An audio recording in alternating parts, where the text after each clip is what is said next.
9টা দাবির একটা দাবিও শেখ হাসিনার পক্ষে মানা সম্ভব না এবং শেখ হাসিনা মানবে না। তো যখন শেখ হাসিনা মানবে না, আলটিমেটলি এটা আবার সেই এক দফা আন্দোলনে যাবে এবং শেখ হাসিনার পদত্যাগ। আমি খুবই আশাবাদী যে এই সরকারের পতন অনিবার্য এবং খুব সন্নিকটে। তো যদি আগামী 3 মাস যদি 2 বিলিয়ন করে যদি রেমিটেন্স সত্যি সত্যি যদি প্রবাসীরা এটা প্রতিবাদ স্বরূপ এটা যদি বন্ধ করে দেয়, তাহলে কিন্তু $2 বিলিয়ন থাকবে না। তাহলে তার শুধু এক্সপোর্ট থেকে আসবে $2.5 থেকে $3 বিলিয়ন, প্রতি মাসে খরচ হচ্ছে $6 বিলিয়ন। তাহলে শেখ হাসিনাকে কে উদ্ধার করবে? এই জেনারেল ওয়াকারুজ্জামান সে উদ্ধার করবে, নাকি আমার পুলিশের ইন্সপেক্টর জেনারেল অফ পুলিশ উদ্ধার করবে, নাকি র্যাপিড অ্যাকশন ব্যাটালিয়ন সে উদ্ধার করবে? জি, সাইফুল সাগর, আপনার মেজর সিদ্দিক সাহেব যে কথাটা বললেন, এটা আমিও বিশ্বাস করি যে আমাদের বাংলাদেশ সেনাবাহিনী ঘুরে দাঁড়াবে।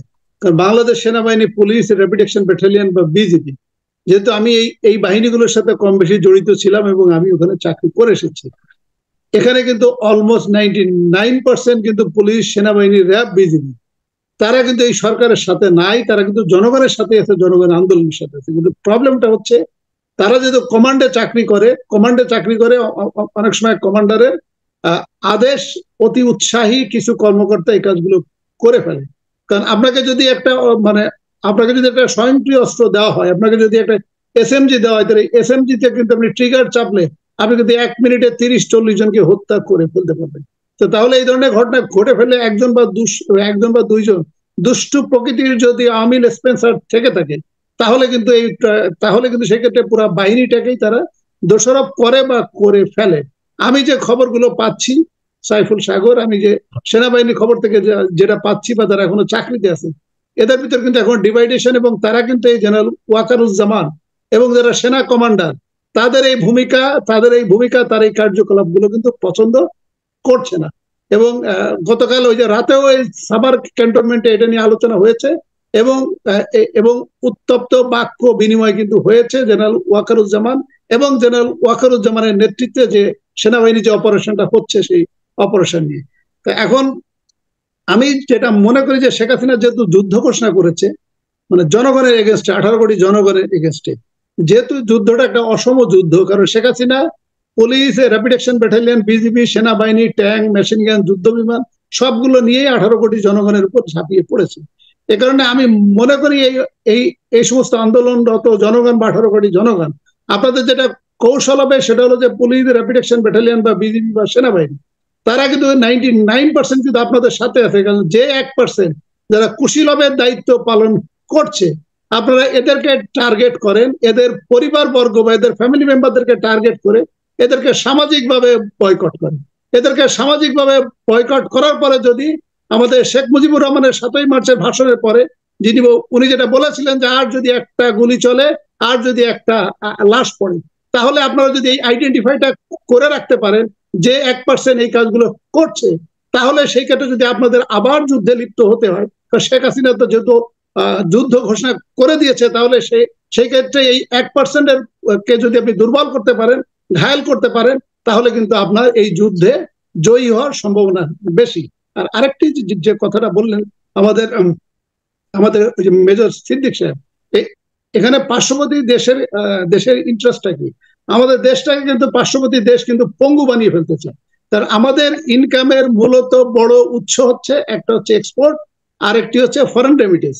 তো এক্সপোর্ট, আমাদের যে পলিটিক্যাল যে কনফ্লিক্টের কারণে আমাদের এক্সপোর্ট কিন্তু অনেক কমে গেছে। যদিও গত 9 বছরে মিথ্যা তথ্য দিয়ে জাতির সামনে বিভ্রান্তিমূলক বক্তব্য দিয়ে আমাদের যে রিজার্ভের গল্প শোনানো হয়, সেই গল্প কিন্তু শোনানো হয়েছে।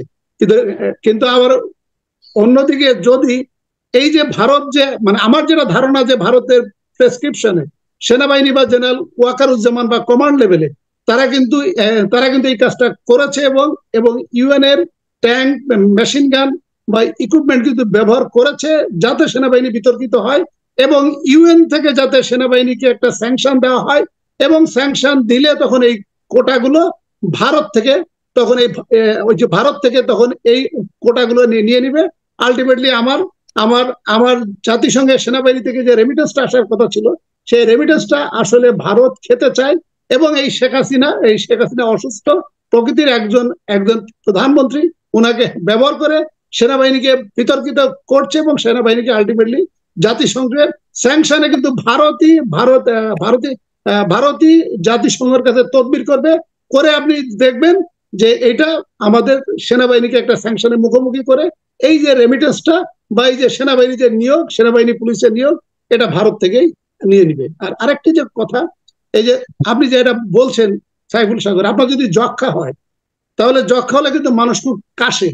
তারপরে যদি কাশির যদি সবচাইতে হাই অ্যান্টিবায়োটিক যদি খান, তাহলে আপনি একদিন বা 2 দিন বা 3 দিন আপনি হয়তো ভালো অনুভব করবেন, কিন্তু আপনি কিন্তু বাঁচতে পারবেন না। আপনাকে বাঁচতে হলে আপনাকে এক্স্যাক্টলি যক্ষার ওষুধ খেতে হবে এবং যক্ষাটা ডায়াগনোসিস হতে হবে।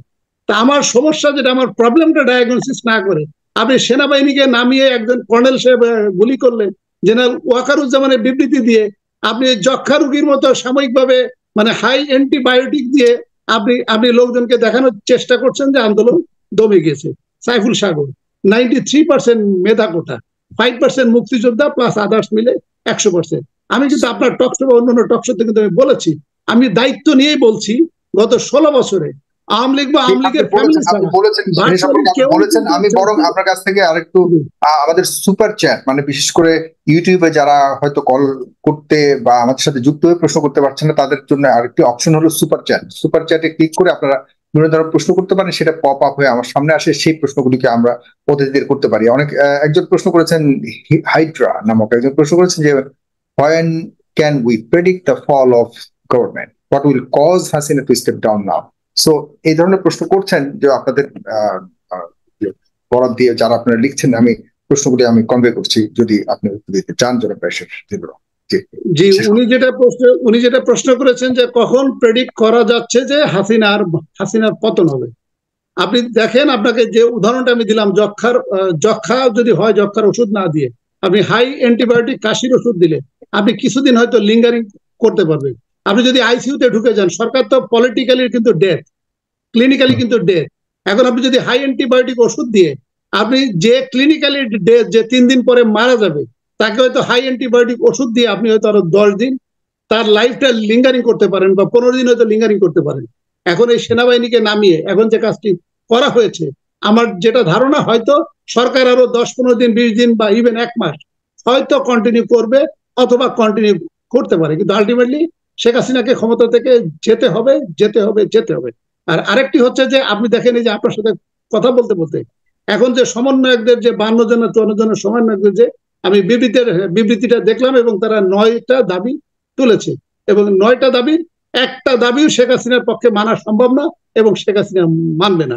তো যখন শেখ হাসিনা মানবে না, আলটিমেটলি এটা আবার সেই এক দফা আন্দোলনে যাবে এবং শেখ হাসিনার পদত্যাগ। এবং যদি শেখ হাসিনা এই 9 দফা যদি না মানে সাইফুল সাগর, তাহলে আলটিমেটলি কি হবে?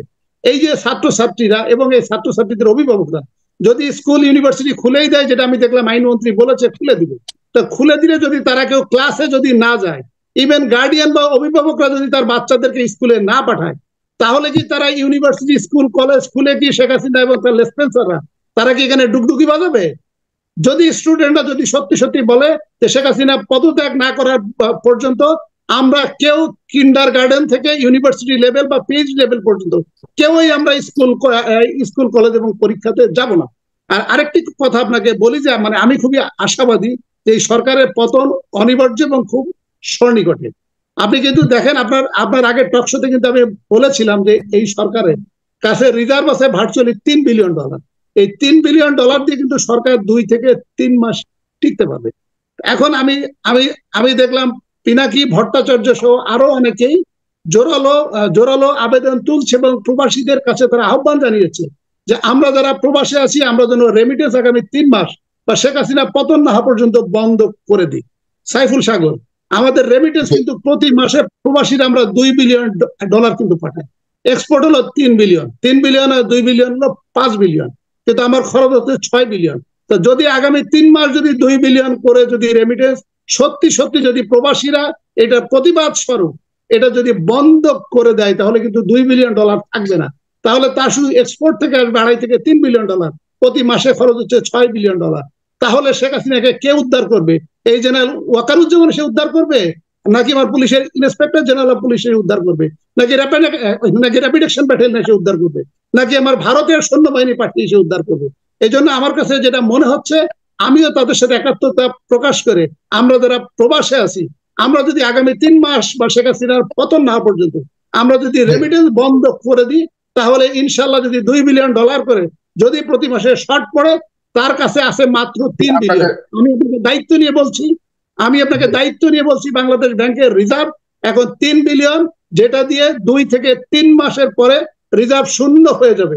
এরপরে যদি আপনার প্রবাসীরা যদি রেমিটেন্সটা বন্ধ করে দেয়, তাহলে শেখ হাসিনার আম সালা সবই যাবে এবং জেনারেল ওয়াকারুজ্জামান আর পুলিশের আইজি, বিডিআর ডিজি কেউই তাকে রক্ষা করতে পারবে না। ধন্যবাদ, আপনাকে অনেক ধন্যবাদ।